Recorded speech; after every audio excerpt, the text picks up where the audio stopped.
Urban 4-H STEAM clubs are designed for early adolescents and to really spark their interest in science, technology, engineering, the arts, and mathematics.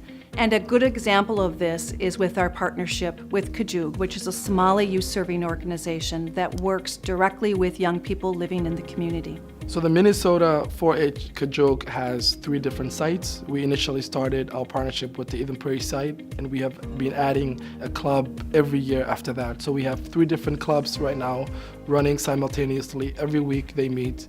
This is a 5-year federally funded project through CYFAR. So young people are gathering throughout the school year in an after-school setting. And we're also working with the young people in the summer where we bring them on campus for a campus immersion experience.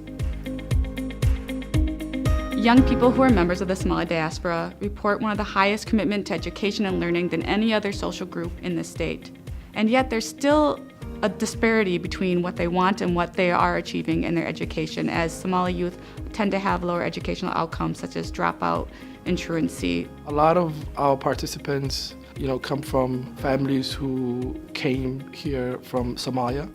And so they're going through some multi-level of issues. There's generational disconnect between them and the parents. There's identity issues. It's very vital and important for us to understand where some of these young people come from, some of the issues that they're facing, in order for us to build a better program. In the beginning, this was a STEM program from the university side, but then it became a STEAM program. We added the arts component to it. Art is huge in Somali culture. That's just an example of the way that both of these entities have been working together to put the needs of the community into implementing the program and the model. Somali parents really value their child's education and want them to hit the highest level they possibly can here. So we customized our program knowing that value to allow for also that homework help and that mentorship around academic rigor, but then also allowing young people to transition into more non-formal learning, whether building roller coasters, stomp rockets, or planning for their educational future with portfolios.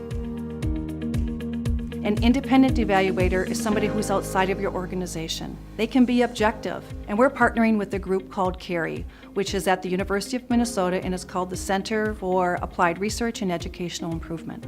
We don't want to be obtrusive in many ways with our evaluation, so it's quasi-experimental in the fact that we're not going to say exclude young people from educational opportunities so that we have a control group. We want all the young people to have the programs, and we want to find a way to evaluate their experiences as is. Our evaluation also included doing the survey twice a year. And what we realized is that we needed to build in something in the middle. So we actually built in a discussion group, which later turned into a focus group. And it's really improved the quality of our evaluation. We also find that young people are gaining those critical thinking skills and those other habits that are necessary to be successful in your future, whether it's in college or whether it's in your career. We use various communication models. The root of it all was face-to-face time with the families and the youth, often with or really relying on our partner who already had that relationship. We have what's called parent nights sometimes in our locations. We have artists that come in and do some sort of a show where we outreach to that neighborhood. I have joined Snapchat for the first time because I know even many of the parents say that they are on that, and we communicate in that way. We don't necessarily start with our formal means of communication and invite them to say, come to us, but rather we come to them where they are.